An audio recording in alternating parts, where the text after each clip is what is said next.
Hello everyone. अपनी previous class में हमने रिवर्सिबल और इरिवर्सिबल सेल्स के बारे में पढ़ा था।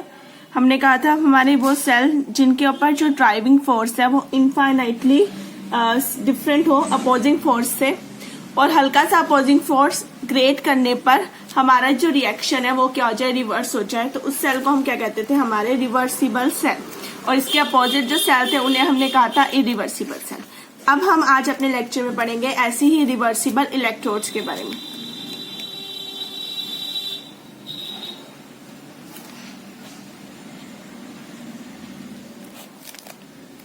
रिवर्सिबल इलेक्ट्रोड्स की बात करें, अगर हमारे सेल की जो दो इलेक्ट्रोड्स हैं वो क्या हो, as a reversible cell work करें, तो हमारी जो इलेक्ट्रोड्स होती हैं वो क्या हो जाती हैं, रिवर्सिबल इलेक्ट्रोड हो जाती हैं। हमारे पास कई तरह की रिवर्सिबल इलेक्ट्रोड होती हैं, जैसे मेटल और metal ion electrodes, amalgam electrode, glass electrode, oxidation reduction electrode, कई तरह की होती है। अब हम उन्हीं के वन बाय वन क्या करेंगे, टाइप डिस्कस करेंगे। तो हमारा जो फर्स्ट टाइप आता है इसमें आता है वो होता है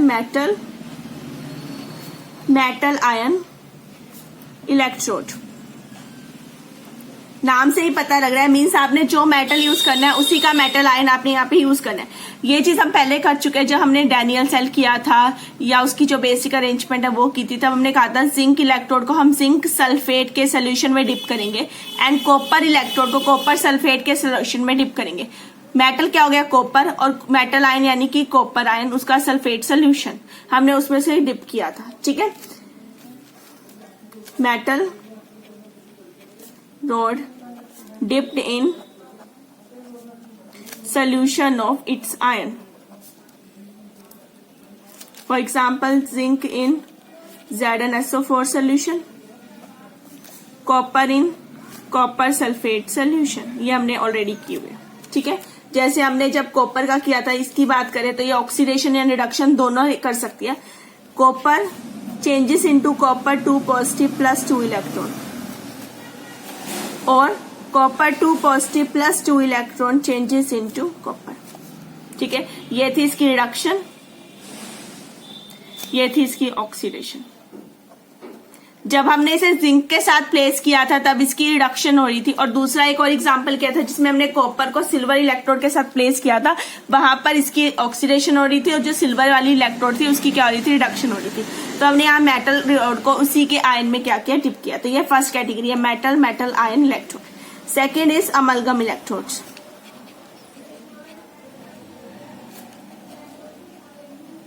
अमलगम जो वर्ड है हम वो मरकरी के लिए यूज करते हैं। ठीक है, यहां पर पिछली बार की तरह सेम रहेगा। ठीक है, यहां पर हम मेटल को रिप्लेस कर देंगे उसके अमलगम से, ऊपर वाले की तरह सेम है, but metal is replaced with its amalgam.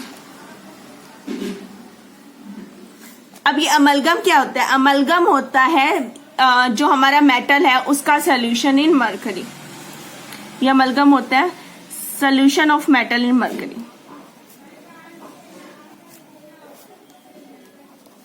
Mercury में अगर हम उसका सोल्यूशन बना दें वो हमारा क्या हो जाता है, हमारा अमलगम इलेक्ट्रोड बन जाएगी। जैसे जिंक है, मैंने जिंक इलेक्ट्रोड की जगह जिंक का अमलगम यूज किया। ठीक है, इन जिंक सल्फेट सोल्यूशन, ऊपर वाले की तरह सेम है, वहां जिंक इलेक्ट्रोड थी या जिंक का अमलगम है, तो रिएक्शन क्या हो जाएगी, of Hg changes into Zn2 positive plus 2 electron. ये क्या हुआ, ऑक्सीडेशन। और ऐसे Zn2 positive plus 2 electron changes into zinc amalgam, that is called reduction. जिसकी ऑक्सीडेशन हो सकती है उसकी रिडक्शन भी पॉसिबल है। ठीक है, तो हमने उसकी दोनों टाइप की रिएक्शन ली। आप कॉपर का एग्जांपल ले सकते थे उसकी अमलगम बना के। ठीक है, बट क्या फर्क है अमलगम में और ऊपर वाला जो हमने मेटल आयन पढ़ा था। ठीक है, विच इज बेटर। ये जो हमारी अमलगम इलेक्ट्रोड होती है ये इनको ज्यादा प्रेफरेंस मिलती है एज कम्पेयर टू दिस। ठीक है, रीजन भी इनके केस में जो इक्विलिब्रियम हो जाता है वो बहुत ज्यादा जल्दी अटेन हो जाता है as compare to pure metal.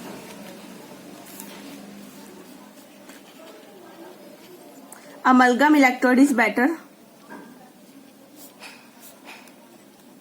than metal ion electrode because one reason क्या है, इसमें इक्विलिब्रियम क्या होता है, क्विकली अटेन हो जाता है as compare to that.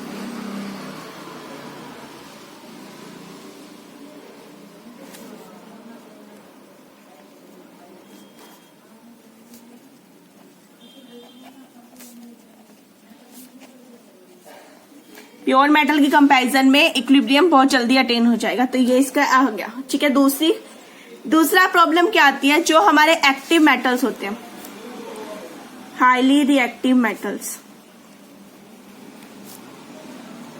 Like sodium, potassium, ये हमारे क्या होते हैं, हाईली एक्टिव मेटल्स होते हैं। सोडियम को आप कभी भी एक्वस सोल्यूशन में रिएक्ट डालोगे तो वो क्या करता है, फायर कैच कर लेता है। तो अगर मैं इनकी अमलगम बना दूं तो इनकी एक्टिविटी क्या हो जाएगी, रिड्यूस हो जाएगी, और इन्हें हम यहाँ पर क्या कर सकते हैं, डायरेक्टली यूज कर सकते हैं।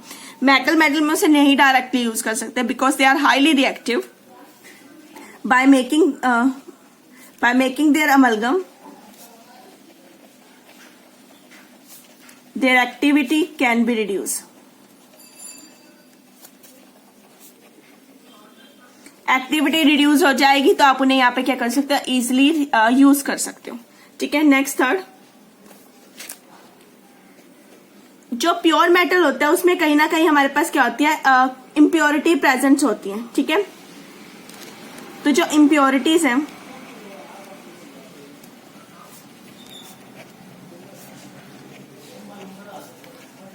वो इसके केस में, अमलगम के केस में क्या हो जाएंगी, डिल्यूट हो जाएंगी।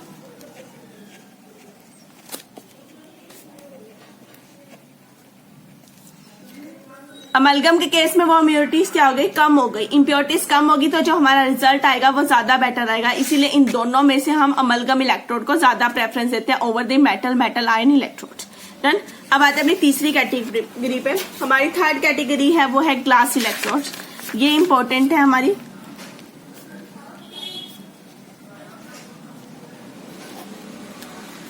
ठीक है, अब जो ग्लास इलेक्ट्रोड्स होती है इनमें क्या होगा, सॉरी गैस इलेक्ट्रोड्स हैं, इनमें क्या होगी, गैस की फिलिंग होगी। ठीक है, जैसे हम यहाँ पर H2 इलेक्ट्रोड होती है, हाइड्रोजन इलेक्ट्रोड या क्लोरीन गैस है। ठीक है, ये वाली हमारी क्या होती है, अलग अलग टाइप की इलेक्ट्रोड्स आते हैं।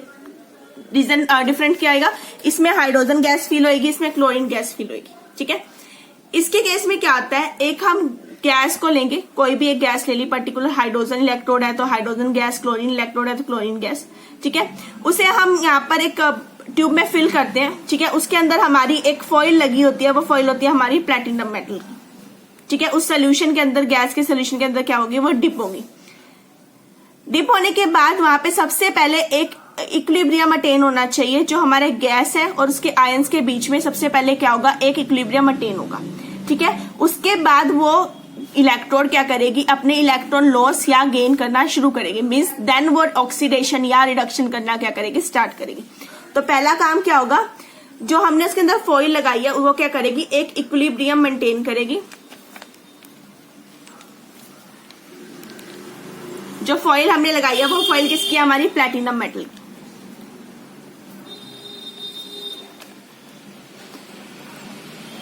Help to maintain equilibrium between gas and its ion। Second part पे क्या होगा, जब इसके आयंस के बीच में हो जाएगा तब ये इलेक्ट्रॉन या ऑक्सीडेशन या रिडक्शन शो करेंगे।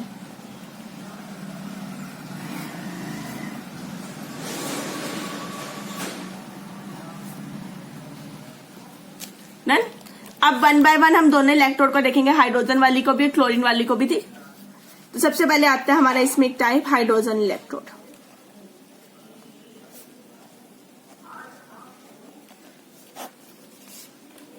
ये हाइड्रोजन इलेक्ट्रोड है। ठीक है, अगर इसी इलेक्ट्रोड को हम स्टैंडर्ड कंडीशन पे ले लें, at standard condition, standard conditions like हमारा जो था रूम टेम्परेचर 25 डिग्री सेल्सियस और प्रेशर होगा 1 एटमॉस्फेरिक प्रेशर, उस टाइम पर यह बन जाएगी हमारी स्टैंडर्ड हाइड्रोजन इलेक्ट्रोड, जिसे हम डिटेल में पढ़ेंगे। स्टैंडर्ड हाइड्रोजन इलेक्ट्रोड जो हमारा नेक्स्ट टॉपिक आएगा, जिसमें हम उसे पढ़ेंगे कि क्या होती है और कैसे हम इसको निकाल सकते हैं। अब इसकी अरेंजमेंट देखते हैं। सबसे पहले इसमें क्या होगा, मैंने कहा इसमें प्लैटिनम की फॉइल डिप होगी गैस के अंदर।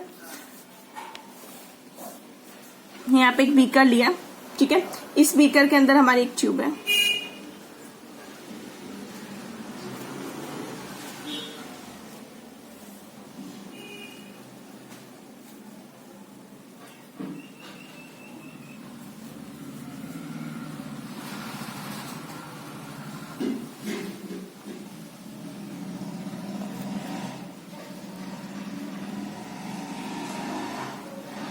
ये मेरी वो प्लैटिनम फॉइल है।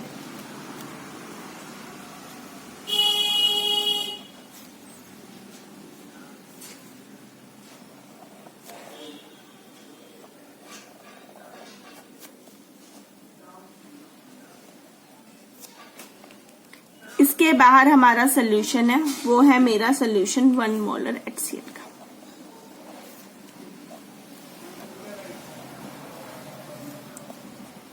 यहां से हम गैस इंसर्ट करेंगे, H2 gas at 1 atmospheric pressure. ये हमारी हाइड्रोजन गैस की अरेंजमेंट है, ठीक है। यहाँ पर हाइड्रोजन गैस होगी, यहाँ प्लैटिनम फॉइल होगी। दूसरी वाली अरेंजमेंट जब क्लोरीन इलेक्ट्रोड करोगे, यहाँ पर Cl2 गैस हो जाएगी। डन। अब इसमें क्या होगी, एक बार ऑक्सीडेशन या रिडक्शन दोनों हो सकती है। तो ऑक्सीडेशन यहाँ पर कैसे होगी, यहाँ पे H2 changes into 2H positive plus 2 electron, ये होगी इसकी ऑक्सीडेशन रिएक्शन। और इसकी रिडक्शन कैसे होगी, ऊपर वाली के opposite 2H positive plus 2 electron changes into H2, ठीक है। ऑक्सीडेशन है तो ये किस पे होगी, एट एनोड, और ये किस पे होगी, एट कैथोड। डन। तो ये आगे हमारी ऑक्सीडेशन भी शो कर सकता है और रिडक्शन भी शो कर सकता है, डिपेंड अपन इसके साथ दूसरा कौन सा है। अगर आप जिंक के साथ रख रहे हो तो इसकी क्या होगी, रिडक्शन होगी। अगर आप इसे कॉपर के साथ कर रहे हो तो इसकी क्या हो जाएगी, ऑक्सीडेशन हो जाएगी। डन। तो अगर मुझे इस सेल को रिप्रेजेंट करना हो तो मैं इसे रिप्रेजेंट कैसे करूंगी,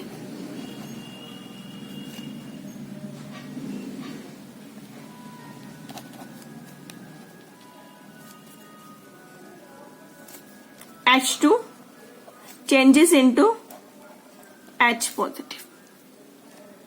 This changes into this because H positive ion है, कोई सोल्यूशन होगा जिसकी कुछ ना कुछ कंसंट्रेशन होगी।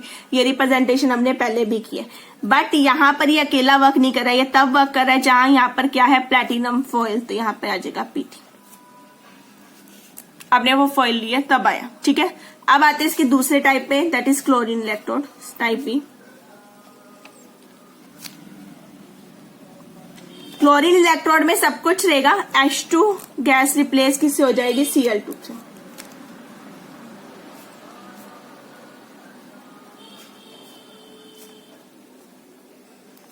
डन। सोल्यूशन भी सेम रहेगा बिकॉज अगर ये H पॉजिटिव आयन दे सकता है तो Cl नेगेटिव आयन भी दे सकता है। तो सोल्यूशन किसको आएगा यहाँ पर, वही 1 मोलर HCl का, जैसा ऊपर लिया।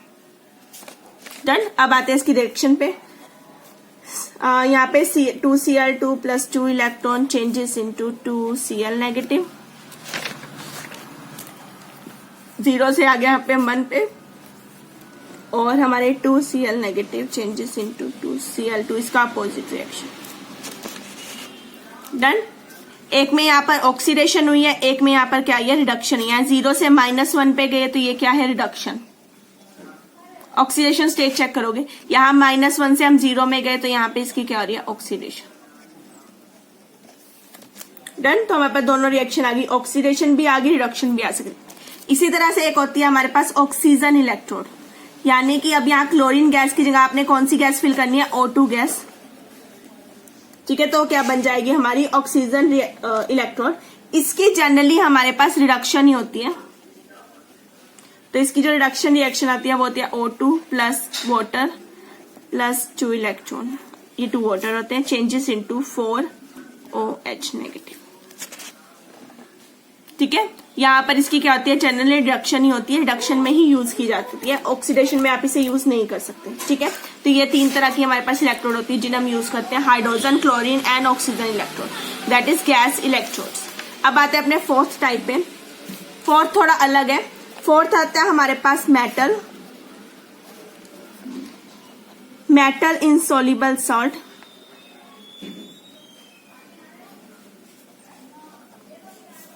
Salt anion. यहाँ 3 अलग अलग चीजें हैं, इलेक्ट्रोड। आपने यहाँ क्या लेना है, मेटल लेना है, उसी मेटल का कोई सोल्ट लेना है और उसी सोल्ट का सोल्ट अनायन लेना है, जो अनायन वहां पे यूज होगा उसी का कोई और सोल्ट लेना है आपने, ठीक है। इसमें कई तरह के एग्जांपल आते हैं हमारे पास, जैसे कि AgCl KCl। देखो मेटल Ag, मेटल का सोल्ट AgCl और उसी अनायन का एक और सोल्ट KCl, ठीक है। नेक्स्ट आता है कि हमारे पास PbSO4 और KSO4। मेटल का सोल्ट का अनायन, ठीक है। नेक्स्ट Hg2 Cl2 KCl, ये इंपॉर्टेंट है, इसे हम बोलते हैं कैलेमल इलेक्ट्रोड। मरकरी के सॉल्ट और उसी अनायन का एक और सॉल्ट, ठीक है। हमारे पास ये आगे अरेंजमेंट सबकी यहाँ पर क्या है, सेम है। अब अरेंजमेंट कैसे करनी है इसकी, सबसे पहले इसकी अरेंजमेंट देखते हैं। यहां पर हमने क्या लेना है, एक ट्यूब लेनी है,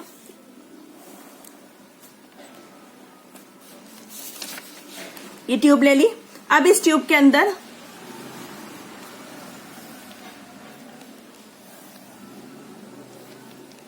रेस्ट कॉर्क से बंद है।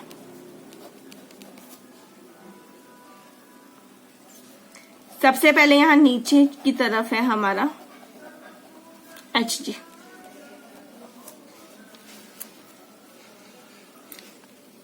इसके ऊपर यहां पर हमारा है HgCl2 का पेस्ट। डन। अब इसके बीच में एक वायर आ रही है, दैट इज प्लेटिनम वायर। ये जो वायर है ये है पीटी वायर।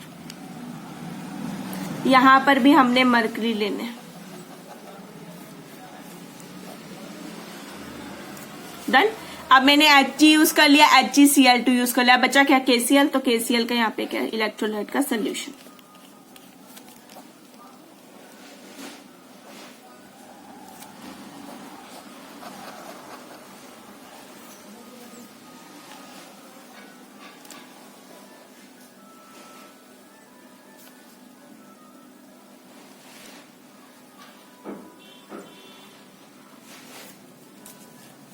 इसमें भी हमारा KCl का सोल्यूशन। ये है इसकी अरेंजमेंट, ये है हमारा कैलेमल सेल।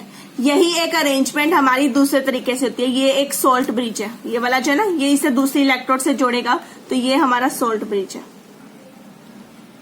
जो इसे दूसरे से जोड़ेगा। इसी के अरेंजमेंट कुछ इस टाइप से भी है, जैसे आप वो प्लास्टिक बोतल लेते हो, ठीक वैसे एक बोतल है यहाँ पे।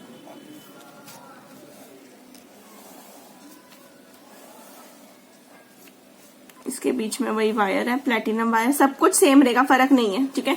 नीचे यहाँ पर सबसे पहले है मरकरी का पेस्ट, इसके अंदर भी नीचे क्या है, मरकरी का पेस्ट। तो ये दोनों हमारे Hg है। फिर इसके ऊपर हमारा थोड़ा सा HgCl2 का पेस्ट है, ठीक है। ये हमारी प्लेटिनम की वायर है। डन। और यहाँ पर ऊपर हमारा क्या है, KCl का सोल्यूशन, बिल्कुल उसी की तरह, ठीक है। KCl सोल्यूशन है, ये हमारी वायर है, ठीक है। और यहां पर जैसे ये ना, इसका सोल्ट ब्रिज यहां पर है।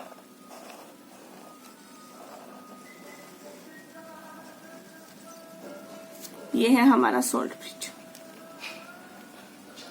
ये हमारी अरेंजमेंट है कैलेमल इलेक्ट्रोड की, ये और ये सेम अरेंजमेंट है, ठीक है। थोड़ा सा दिखने का फर्क है, बाकी सोल्यूशन अंदर सारा क्या है, सेम है। अब आते हैं इसकी ऑक्सीडेशन एंड रिडक्शन पे। ऑक्सीडेशन की बात करें तो ऑक्सीडेशन को हम इसे पहले पार्ट्स में डिवाइड करें, फिर हम इसकी एक ओवरऑल रिएक्शन लिखेंगे। 2Hg changes into Hg to 2 positive plus 2 electron. हर एक Hg में से एक एक इलेक्ट्रॉन रिमूव हो जाएगा। Then this plus 2 Cl negative, जो हमारे नेगेटिव आयन है वो रिएक्ट करके क्या बनाएंगे, Hg2Cl2। अब इसकी ओवरऑल रिएक्शन लिख दो, दोनों की ओवरऑल रिएक्शन करोगे, ये और ये पार्ट कटेगा, तो बचेगा 2Hg plus 2 Cl negative changes into Hg2Cl2 plus 2 electrons overall, ठीक है। अब आते हैं रिडक्शन पे। रिडक्शन में उल्टा करना है, इनका उल्टा चलते जाओ, दिस से पहले ये दोनों बनेंगे, यानी कि Hg2Cl2 चेंजेस इनटू ये वाली रिएक्शन लिख रही हूं मैं पहले, ऑक्सीडेशन की उल्टी, then this Hg2 positive changes into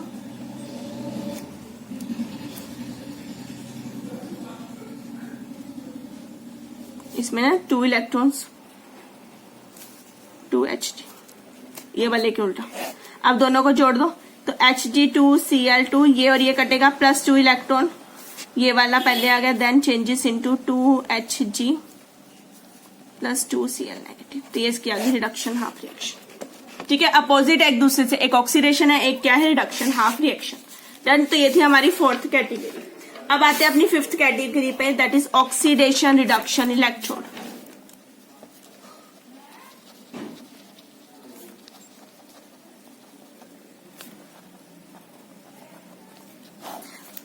यहां पर हमने वो मेटल्स को यूज करना है जो एक से ज्यादा ऑक्सीडेशन स्टेट शो करते हैं, यानी कि metal having variable oxidation states, और वो स्टेट में वो स्टेबल भी होने चाहिए, लाइक Fe +2 भी है +3 भी है, फेरस भी है और फेरिक भी है। ठीक है, ये फेरस होता है 2 वाला और ये फेरिक होता है। ठीक है, arsenic sorry arsenic tin Sn, ये +2 भी है +4 भी है। ठीक है, सीरियम +2 भी है +3 भी है। ठीक है, तो ये क्या कहते हैं, वेरिएबल ऑक्सीडेशन स्टेट शो करते हैं। तो अपने आप इनकी ऑक्सीडेशन भी हो सकती है और क्या हो सकती है, रिडक्शन भी हो सकती है। तो Fe2 positive easily changes into Fe3 positive plus electron, और इक्विलिब्रियम मेंटेन रहेगा बिकॉज दोनों ही स्टेबल स्टेट्स हैं इसकी। ऐसे ही Sn2 positive changes into Sn4 positive +2 electron. Cerium ले लो, सीरियम +2 से चेंज हो जाएगा सीरियम +3 में, और प्लस क्या आ जाएंगे यहाँ पे इलेक्ट्रॉन। ठीक है, तो क्या हो रहा है, एक से ज्यादा ऑक्सीडेशन स्टेट शो करते हैं, उनमें क्या होते हैं, स्टेबल होते हैं। तो यहाँ पर उन्हीं मेटल की दोनों ऑक्सीडेशन स्टेट में एक इक्विलिब्रियम मेंटेन रहेगा, जिसे हम क्या बोलते हैं, oxidation and reduction electrode. Done. तो ये हमारे पास 5 टाइप की कैटेगरी आ गई, जिसमें हमने पढ़ी metal ion, amalgam electrode, glass electrode, metal insoluble salt ion electrode, and last is oxidation reduction electrode. Done. तो ये आगे हमारे पास सारी रिवर्सिबल इलेक्ट्रोड। अब इन्हें आगे हम यूज करेंगे। इनमें से मोस्ट कॉमनली जो हम देखेंगे वो स्टैंडर्ड हाइड्रोजन इलेक्ट्रोड और कैलेमल इलेक्ट्रोड, जिन्हें हम यूज करेंगे। अब आते हैं नेक्स्ट टॉपिक पे, that is relationship between electrical energy and chemical energy.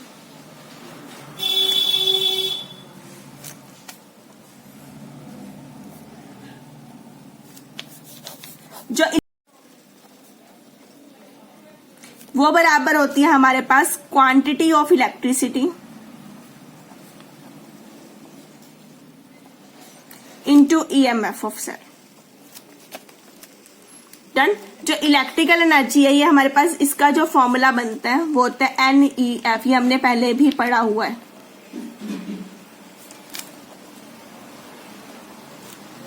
N है नंबर ऑफ इलेक्ट्रॉन जितने मूव करेंगे, E हमारा EMF आ जाएगा जो हमारी वैल्यू आती है, और F है फेराडे की वैल्यू। ठीक है, जो F की वैल्यू होती है 1 फेराडे होती है 96500 कोलम्स, ये F की वैल्यू है। ठीक है, N है हमारे नंबर ऑफ इलेक्ट्रॉन्स।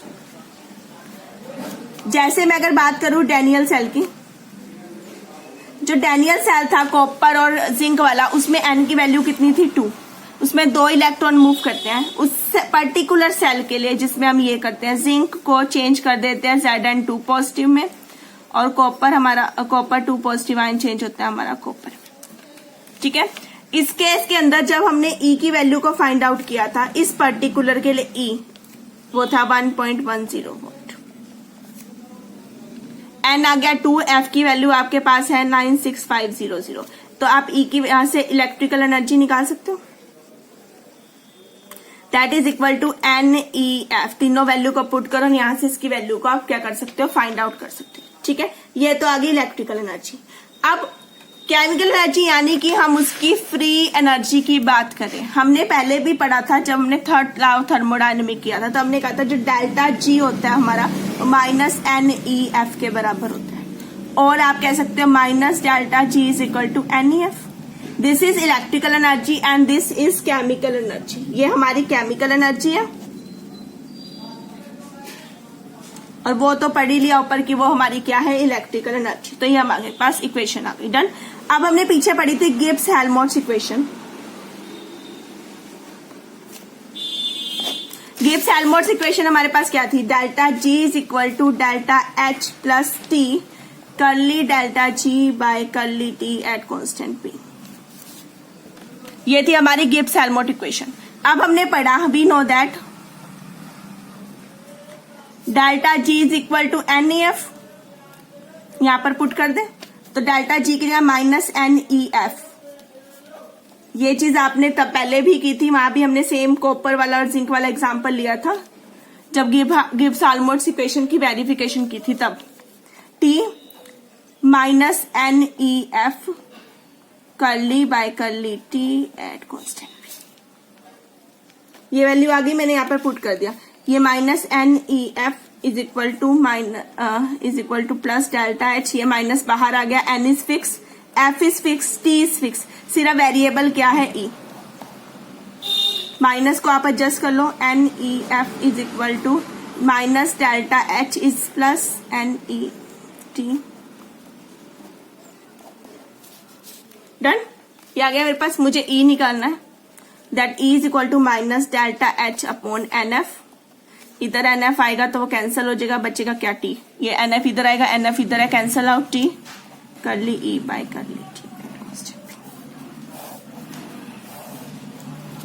डन। ये आ गई मेरे पास। अब यहाँ पे देखो एक टर्म नेगेटिव है, वो नेगेटिव वाली टर्म हमारी क्या है, इंथैल्पी वाली टर्म, और ये वाली टर्म हमारे पास पॉजिटिव है। पहले बात करते हैं इसकी। यहाँ पर ये जो curly E by curly T है, ये है हमारा temperature coefficient of E। E क्या है हमारा, EMF, तो दैट इज EMF। तो ये हमारा है टेम्परेचर कोफिशिएंट ऑफ E। अब इसी की वैल्यू देखते हैं। अगर हमारे पास इसकी वैल्यू क्या हो जाए, बहुत स्मॉल हो जाए, if curly E by curly T constant P, यानी ये जो वैल्यू है, ये टेम्परेचर कोफिशिएंट, ये क्या हो, very small.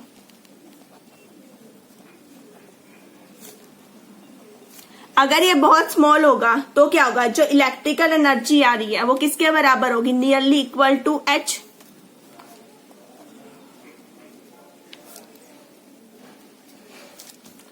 Nearly equal to enthalpy.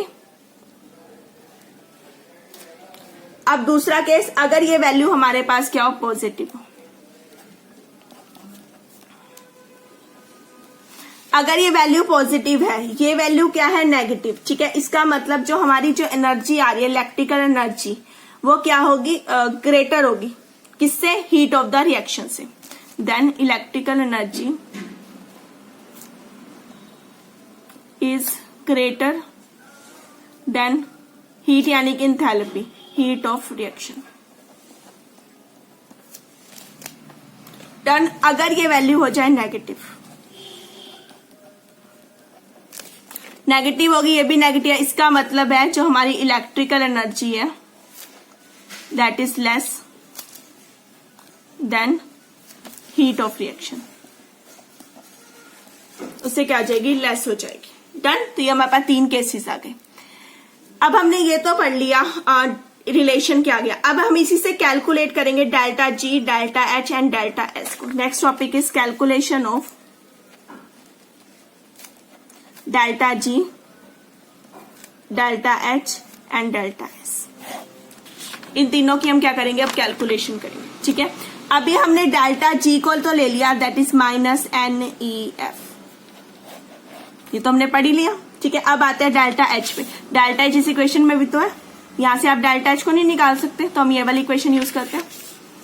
मैं इसे मार्क करी 1, इसकी जगह मैं इसे 1 ले रही हूँ, बिकॉज इससे निकालना आसान है मुझे, ठीक है। 1 इससे निकालना आसान है एज कम्पेयर टू दिस। आप जिससे मर्जी निकालो, आएगा तो same result. From equation 1 one equation के NEF is equal to minus H plus NFT curly E by curly T at constant. मेरे पास ये इक्वेशन है, ठीक है। मुझे किसकी वैल्यू निकालनी है? H की वैल्यू। तो H को एक साइड रखो। अभी मैं माइनस का छोड़ रही हूं, ठीक है। अभी एडजस्ट करेंगे, उसके बाद देखें। एक टर्म है NFT,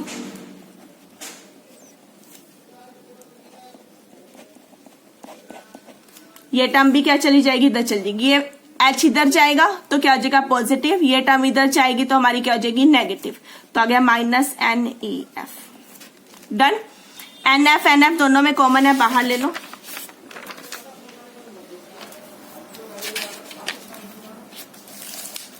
कॉमन ले लूंगी तो मेरे पास आ जाएगा delta H is equal to, मैंने NF कॉमन ले लिया, अंदर बचा T curly E by curly T at constant P minus इधर वाले में से क्या बचेगा? E। ये आ गई मेरी किसकी वैल्यू? डेल्टा H की वैल्यू। तो मैंने यहां से डेल्टा H को भी फाइंड आउट कर लिया। डन। तो मेरे पास डेल्टा H भी आ गया। अब क्या रह गया? तीसरी टर्म बची मेरे पास डेल्टा S। अब डेल्टा S को निकालते हैं, ठीक है। वी नो दैट, हमें पता है delta G is equal to delta H minus T delta S, ठीक है। ये वैल्यू है मेरे पास, तो मैं ये इधर ले जाऊं तो डेल्टा G किसके बराबर आ रहा है? Delta G minus delta H is equal to minus T delta S के। ये वैल्यू मेरे पास आ गई। अब गिब्स हेल्महोल्ट्ज इक्वेशन को मैं यूज कर रही हूं। Use, I mark it as equation number 3 because मैंने पिछली यूज की है, इसलिए मैं इसे 3 ले रही हूं। Use Gibbs Helmholtz equation.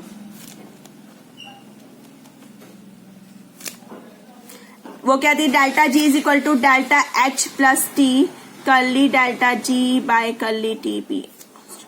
Done. Delta G minus delta H is equal to T curly delta G by curly T at constant P। Compare equation 3 and 4।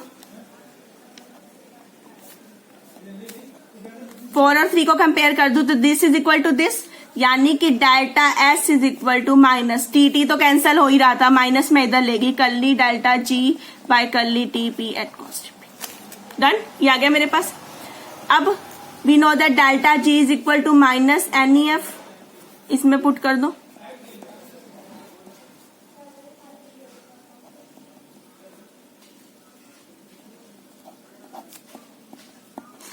Minus एक है ऑलरेडी, एक माइनस यहां से आएगा तो माइनस माइनस हो गया plus, NF क्या आ गया? बाहर आ गया, curly E by curly T at constant P।